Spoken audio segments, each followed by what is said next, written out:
E aí, gente, beleza? Mais uma vez estamos aqui então para mais uma aula de Direito Penal. Sou o professor Luciano Félix, professor de Direito Penal, e hoje trataremos da temática crime impossível. Partiremos então o início da nossa aula aqui com o conceito legal de crime impossível. Ora, crime impossível é aquele que, pela ineficácia absoluta do meio utilizado pelo agente ou pela impropriedade absoluta do objeto contra qual a conduta do agente é dirigida, o crime nunca se consumará, certo? Ora, esse crime impossível, ele doutrinariamente também é denominado de quê? De tentativa inadequada ou tentativa inidônea, também tentativa impossível ou quase crime, certo? Sobre a natureza jurídica do crime impossível. Ora, a natureza jurídica do crime impossível, senhores, é de causa de exclusão da tipicidade, certo? Então, o crime impossível, ele afeta diretamente o primeiro elemento ali do crime estratificado, fato típico, antijurídico e culpável, ele afeta ali, o fato típico, certo? Então, ele retira ali a tipicidade do crime quando ocorre. Acerca das teorias, da punibilidade do crime impossível, nós temos a teoria objetiva pura, temos a teoria objetiva temperada, a teoria subjetiva e a teoria sintomática. Para fins da nossa aula aqui, trataremos da teoria adotada pelo Código Penal, que é a teoria objetiva temperada, certo? Como constatar isso? Conforme o artigo 17 do Código Penal, certo? Esse artigo, pela sua redação, ele adota a teoria objetiva temperada. E o que diz essa teoria? Essa teoria, ela diz o seguinte, ela diz que somente ocorrerá crime impossível quando a ineficácia do meio ou a impropriedade do objeto material forem absolutas. Certo, gente? Então temos que nos atentar a isso. Por quê? Porque se a impropriedade do objeto ou a ineficácia do meio forem relativas, o crime ocorrerá. Certo? Tranquilo. Agora vamos, senhores, para as hipóteses de crime impossível dispostas no artigo 17 do Código Penal. A primeira delas é qual? Ineficácia absoluta do meio. Ora, o que vem a ser ineficácia absoluta do meio? Significa dizer que o meio empregado pelo agente para a execução do crime, por sua natureza, nunca levará à consumação, certo? Pois é totalmente inidôneo, incapaz de produzir o resultado criminoso almejado. Assim, como exemplo da ineficácia absoluta do meio, podemos ter o seguinte, ora, imagine o caso de um agente tentar matar alguém com uma arma totalmente inapta para o disparo, certo? Então ele se aproxima da pessoa e faz 5 disparos e a arma não dispara, aí isso ocorre aquela correria, ele sai correndo, eles vão lá e prende o cara, prende a arma, e na perícia é constatada que a arma que ele se utilizou para o crime não tinha condições alguma de efetuar nenhum disparo, certo? Totalmente inapto. Ele não sabia disso, mas a arma era totalmente inapta. Tá? Então caracterizou-se aí o crime impossível, porque o crime nunca se consumaria, porque a arma nunca dispararia, certo? Pois bem, agora temos que nos atentar a quê? Se no caso desse mesmo exemplo, a arma for periciada e for constatada que a arma, ela falhou uma, falhou duas, falhou três, mas ela dispara. E depois falha um pouco e dispara de novo. Ora, então é uma arma que não é totalmente inapta. Então, aqui está presente a ineficácia relativa do meio, certo? E sendo a ineficácia relativa do meio, o crime de tentativa ocorrerá, afastando assim o crime impossível, certo? Vamos agora para a segunda hipótese que a segunda hipótese ela trata de quê? Ela trata sobre a impropriedade absoluta do objeto, né? Entende-se aqui, gente, como?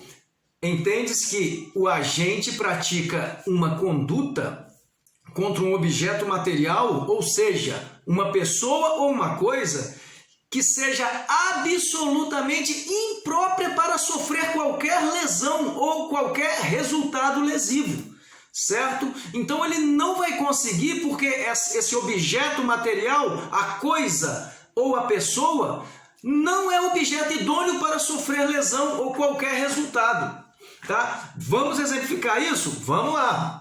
Ora, é o caso do agente que, querendo matar um desafeto seu, ele entra, digamos assim, no quarto, né, dessa pessoa à noite e vai lá e lhe dispara, né, 3 tiros, certo? Beleza, e sai correndo, aquela correria toda, isso, aquilo, prenderam ele, prenderam a arma, prenderam tudo, só que quando foi feito o exame cadavérico, né, nessa vítima aí, o cara já estava morto. Ou seja, ele tentou matar um morto. Matar morto é crime impossível. Você não consegue matar um morto porque ele já está morto. Certo? Então é uma constatação de crime impossível. Aí o cara se revolta, né? Fala, pô, mas ele não sabia disso? O cara não sabia que ele estava morto. Ele foi lá e disparou com todo o ânimo de matar. Sim, gente, mas a teoria adotada, conforme a teoria adotada, ela fala, é crime impossível, porque o objeto material é inapto, é inidôneo para sofrer qualquer agressão ou resultado lesivo, certo? Quanto ao momento de aferição da idoneidade, esta deverá ser efetivada após a prática da conduta criminosa, certo? Então, essa aferição deverá ser direcionada a quê? Deverá ser direcionada se a impropriedade foi absoluta ou relativa, ou se a ineficácia foi absoluta ou relativa, certo? Dentro dessa análise que poderá então determinar se houve crime impossível ou não, né? Porque nós temos que lembrar que, conforme a teoria, só haverá crime impossível se a impropriedade e a ineficácia forem absolutas. Sendo relativas, não há que se falar em crime impossível, certo? Agora vamos falar sobre o flagrante provocado ou preparado. Esse flagrante provocado ou preparado, gente, ele é mais uma hipótese de crime impossível e ocorre quando o agente provocador, ele prepara uma situação induzindo o sujeito a praticar uma conduta criminosa, certo? Ele induz. Porém, neste mesmo momento, ele age para impedir o resultado, certo? Vamos exemplificar isso. Imagine uma dona de casa que, desconfiada, né, que a empregada doméstica dela esteja lhe furtando as joias. O que ela faz? Logo próximo ao término do serviço, ela deixa uma joia em cima da mesa e fica vigiando por entre a porta, ela e o marido dela vigiando por entre a porta. Momento em que a empregada doméstica, ao sair, né, acabar o serviço ali, ela pega essa joia e bota dentro da bolsa. Nesse mesmo momento, a dona de casa abre a porta, efetua o flagrante, tá, e chama a polícia, certo? Este é um exemplo de flagrante provocado ou flagrante preparado. Como vamos falar sobre isso então? Conforme o exemplo citado, ora, pode-se ver que esse crime de furto nunca se consumaria. Por que não se consumaria? Porque a dona de casa impediria a consumação com a prisão em flagrante, né, da empregada doméstica. Por isso, é mais um caso, né, de crime impossível, porque o bem jurídico ele não corria risco. Porque o bem jurídico estava vigiado e seria, né, no ato do flagrante, ele seria resgatado. Então, o bem jurídico não corria risco de ser subtraído, certo? Agora devemos atentar ao seguinte, gente. Quando quem provoca a ação, tá, é um policial disfarçado, a Lei 13.964 de 2019, né, denominada Pacote Anticrime, ela inseriu o inciso 4, né? O inciso 4 ao artigo 33 da Lei Antidrogas, dizendo assim, ó, que quem vende e entrega drogas ou matéria-prima, insumo ou produto químico destinado à preparação de drogas sem autorização em desacordo com a determinação legal ou regulamentar, agente policial disfarçado, quando presente elementos probatórios razoáveis de conduta criminosa pré-existente. Certo? Então, essa lei, com esse inciso, ela criou essa situação e ela afastou, então, dessas situações, né? Dessas situações, o crime impossível. Não há mais que se falar em crime impossível quando, conforme esse artigo aqui, o policial, ele induz e, ao mesmo tempo, ele prende em flagrante, certo? Outro ponto importante também, gente, que temos que falar nessa temática é o crime putativo por erro de tipo. Crime putativo por erro de tipo.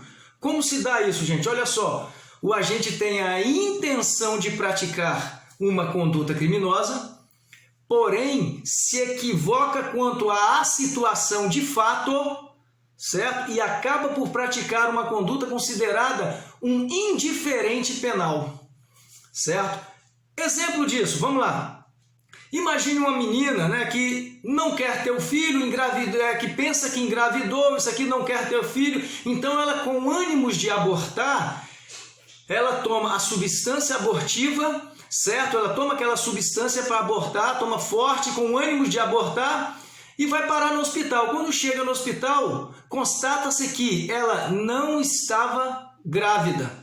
Certo? Ora, ela tinha ânimos de abortar, certo? Ela tinha ânimos, toda a vontade ali de abortar, a intenção de praticar o aborto, o crime de aborto, só que ela não estava grávida, certo? Então, mais uma hipótese de crime impossível. Por quê, gente? Por quê? Porque a conduta dela, né? A conduta dela é voltada contra um objeto material absolutamente impróprio para a execução de um crime. Certo? O que significa isso aqui? Significa que o objeto que ela quis praticar o crime, que era no caso o feto, nunca ocorreria porque ela não estava grávida. Tá certo? Então esse crime de aborto nunca ocorreria por mais que ela tinha vontade de praticar o crime. Não pratica porque não tem como. Né? Ela não conseguiria fazer isso porque o objeto material é absolutamente impróprio para a execução de um crime, certo? Gente, valeu, aguardo vocês na próxima aula, hein?